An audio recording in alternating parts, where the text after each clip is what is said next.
फैसला हुआ है, मैं चाहूँगा कि इसको मैं आपके सामने इसका पोस्टमार्टम करूँ। आज पाकिस्तान की तारीख़ में एक नए आइनी बहरान ने जन्म लिया है। उसकी बुनियाद कोई हमारी ख्वाहिश नहीं है, उसकी बुनियाद आज का फ़ैसला है। और मैं सबसे पहले उस बहरान की तरफ जाऊँगा, लेकिन चूँकि आज ही गुज़श्ता शब पाकिस्तान के ऊपर भारत ने हमला किया है, उसकी मैं शदीद मज़म्मत करता हूँ। पूरी कौम मुत्तहिद खड़ी है और इस वक्त जितनी कौमी यकजहती की ज़रूरत है वो कभी पहले नहीं थी। लेकिन शहबाज शरीफ ने ख़ुद कह रखा है, beggars cannot be choosers, can't be choosers. मैं उसमें इजाफा करता हूँ, beggars can't be choosers Shahbaz Sharif अपने लिए दुरुस्त कहते हैं। Beggars can't be fighters Shahbaz Sharif अपने लिए दुरुस्त कहते हैं। Beggars can't be leaders Shahbaz Sharif अपने लिए दुरुस्त कहते हैं। और जो बेगर्स हैं वो can't be movers and shakers. इसलिए वो ख़ुद कांप रहे हैं और उन्होंने इंतहाई फुसफुसी तकरीर की है। और उनके वो वज़रा जो पंजाबी फ़िल्मों वाली बड़के मार रहे थे पंजाब में, कल से वो बकरी वाली मैं करना शुरू हो गए। पाकिस्तान की कौम एक बहादुर कौम है। पाकिस्तान के लोग इमरान खान के साथ खड़े हैं और इसलिए कौमी यकजहती का रास्ता सिर्फ इस बात से खुलेगा कि इमरान खान समेत तमाम सियासी कैदियों को, खा वो किसी सूबे के हों, किसी पार्टी के हों, ख़ास तौर पे पाकिस्तान तहरीक इंसाफ की ख़वातीन और दूसरे कैदी, उनको फौरी तौर पे रिहा किया जाए। और उसके साथ ही दूसरा जो काम करने वाला है कौमी यकजहती के लिए, वो बहुत ज़रूरी है कि पाकिस्तान की हकीकी लीडरशिप पाकिस्तान को ले कर आगे जा सकती है। आपके सामने है कि किस तरीके से इमरान खान ने जवाब दिया था और किस तरीके से ये हुकूमत काँप रही है। और जो कल इंडिया ने हमला किया उसके ऊपर मेरे 3 कमेंट हैं। पहला कमेंट ये है कि ये बैनुल-अक़वामी कवानीन की खिलाफ वर्जी है, इसलिए कि उन्होंने हमारी जो टेरिटोरियल सॉवरेंटी है उसके अंदर एक से ज़्यादा मुकामात पे, एक मुकाम भी काफ़ी होता है, ज़रूरी नहीं है ज़ख़म लगाए जाएँ 50। उन्होंने एक से ज़्यादा मुकामात पे आके बराह रास्त पाकिस्तान के अंदर हमला किया है और वक्त आ गया है कि ईंट का जवाब पत्थर से दिया जाए। दूसरा, ये इंटरनेशनल कवानीन की खिलाफ वर्जी है, इसलिए कि डिस्प्यूटेड टेरिटरी है रियासत आज़ाद जम्मू और कश्मीर के साथ जो हिस्सा है इस वक्त हिंदुस्तान के पास, इलीगली ऑक्यूपाइड कश्मीर।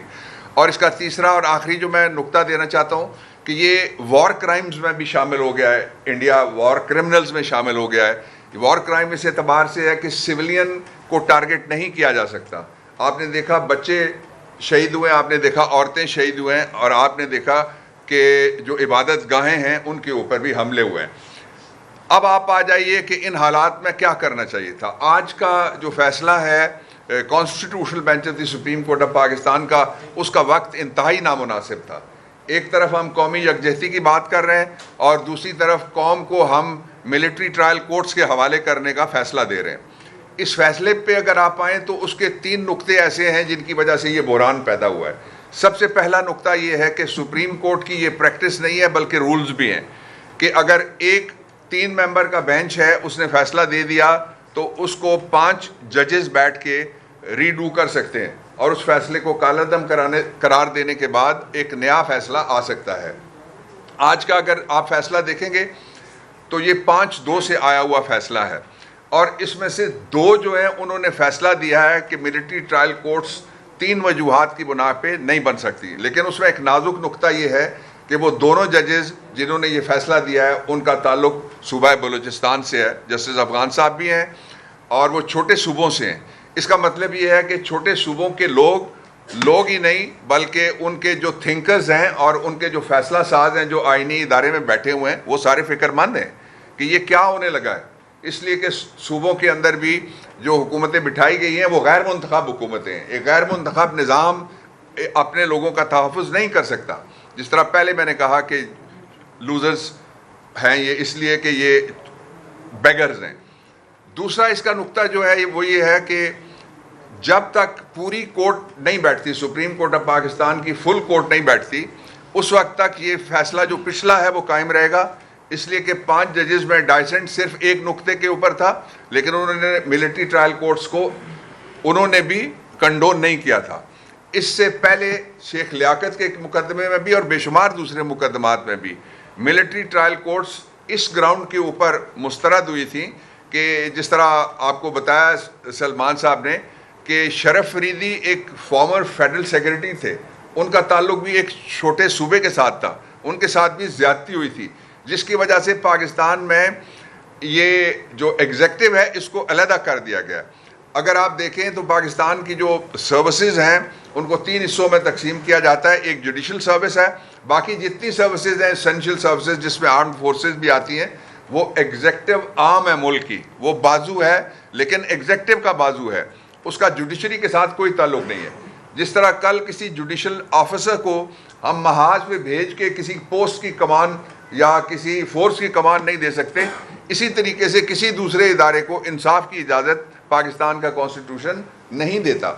इसलिए इस इबाम को दूर करने के लिए मैं मुतालबा करता हूँ कि फौरी तौर पे ये जो 5 जजेस हैं इनके अब फैसले की रोशनी में और जो 2 जजेस हैं उनके फैसले की रोशनी में आइनी बहरान से बचने के लिए जो चीफ जस्टिस पाकिस्तान है वो फुल कोर्ट बिठाएं फ़ौरन, और उसके अंदर बड़े पैमाने पे जो फॉर्मल लॉ मिनिस्टर्स हैं, बड़े पैमाने पे जो आइन साज हैं, बड़े पैमाने पे जो कानून साज हैं, उनको भी सुना जाए। ये पूरी कौम के लिए जब भी कोई कॉन्स्टिट्यूशनल अमेंडमेंट होती है या कॉन्स्टिट्यूशन बनता है तो वो रात के अंधेरे में नहीं बनता। इसी तरीके से जब भी कोई फैसला ऐसा होता है जो कॉन्स्टिट्यूशन में एक स्ट्रक्चरल और बेसिक स्ट्रक्चर के ऊपर जो उसकी बुनियाद है उसको हिलाने के लिए इस्तेमाल किया जा सकता है उसको executive arm of the country की तरफ से, तो फिर पूरे पाकिस्तान की सबसे बड़ी अदालत को, सारी अदालत को बैठना चाहिए।